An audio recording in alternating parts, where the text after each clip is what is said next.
Welcome. Let's take a quick look at what's happening on the covers of the dailies this morning.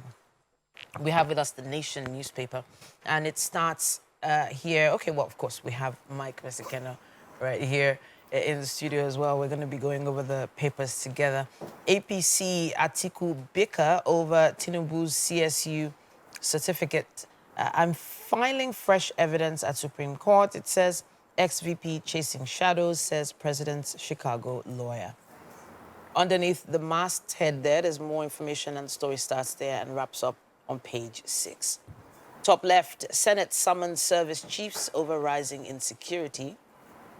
School curricula now to embrace infotech. President extols teachers. 2 billion naira palliative cash for Oshun still unspent, says governor.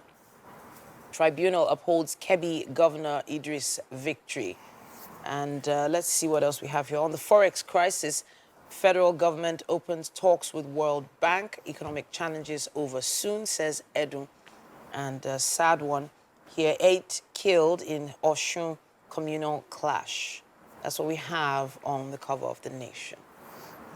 Okay, let's take a look at the Punch now. The headline there: Chicago record. Tinubu betrayed me. I'll fight till Supreme Court verdict. That's Atiku, a PDP presidential candidate at the last concluded elections. Tinubu supported the Yaradua PDP in 2007 presidential election, says ex-vice president. Atiku's political career has ended. He got nothing from Chicago University. That's APC, bringing that one up. NUT, just another picture story there. NUT demands more reforms and teachers to undergo internship. We also have here, Tinubu approves 25,000 naira monthly grant for vulnerable pensioners. Lagos Abeokuta Highway remains a death trap. Motorists lament. Wow, Lagos Abeokuta, okay, that's on the other axis and all of that. The other side, yeah. There's been talk about Third Mainland Bridge becoming also, I don't know, when last did you go across Third Mainland Bridge?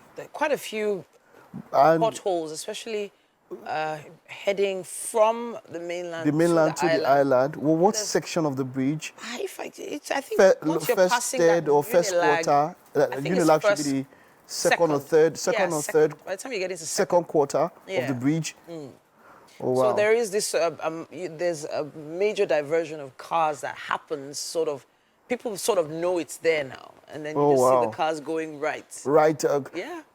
Because this used to be at the first quarter, getting up to the bridge, but then it seems like, in a short while, it can really degenerate and all of that. So I've not been there. I've not passed the terminal in maybe a week or two, maybe in about two weeks or so. So I've had to use other routes if I was moving, and then so because of that, I've not really seen, but I know that the reports on the road mishap there, they're not good. People have even been tweeting about it. People just asking questions like, what's actually going on? Okay, all right. Still on Punch, depots deserted as petrol landing cost hits 720 naira per litre.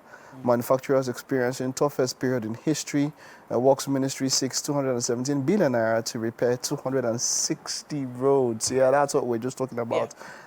For me, there's this segment of the road, I think that closed just right in front of somewhere at Alausa there, that there's some places that you see that some people, or so the works, the Ministry of Works, as it were, or whatever parastatal, they can be quick to do the work on some parts. You can see some parts after a while, they work it up. But I wish we have that kind of culture all across. It's a Nigerian thing. Yeah. We need to learn to maintain what we have. Because look, this period, the rainy seasons, in overnight, a small pothole could start becoming a crater.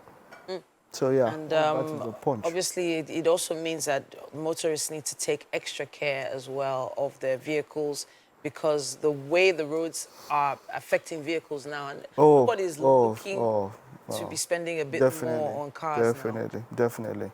We have the Daily Trust newspaper with us as well. It says here on Tinubu's certificate, join me to unearth truth. Atiku tells Obi Kwankwaso. And it says here, accept defeat, lick your wounds. APC tells ex-VP. Beneath the masthead there, twist in Rivers APC crisis as factions bicker over Amechi's directive to back Atiku. Senate seeks special security operations in Northwest. Tears as Jigawa Elders Forum Chairman Bafa buried in Kano. A body of missing Plateau Fulani leader found. Osun governor orders shoot at sight as 5 feared death or rather dead in communal clash. Premarital medical screening law underway. World Teachers Day. Fulfill your promises to us, teachers tell federal government 3 years after. So World Teachers Day was actually interesting. Oh, that was yesterday. It Yeah. was big. And the reason why it's big for me is that I would ultimately teach. I want to teach. I love teaching. Yeah. I love teaching because it's a noble profession, one of the noblest professions out there. In fact, it's one profession that ties up every other one, because for every profession you have to learn. Yeah. And this one's learn how to impart knowledge. So big ups to teachers everywhere around the world, in Nigeria and all over. You're doing a great job. Yeah. Hopefully you get your reward here on earth, not just wait for it in heaven. Not just wait for it in heaven. Yeah. And so it was actually interesting for me because, you know, we had to send messages to the teachers. And I say had to because a lot of people weren't aware the day was coming until the night before. The night before. And then the kids so we were should have Teachers Month or something. The same way we have actually something, you know, we should have Teachers Month. Kudos to all teachers. As at yesterday, sadly, there was also an article that came out, I think, in The Guardian that talked about a mass exodus of lecturers from Nigeria. It's happening everywhere. It's happening everywhere. It's a mass exodus of, now it's not just the medical profession, it's a mass exodus of Nigerians, as it were.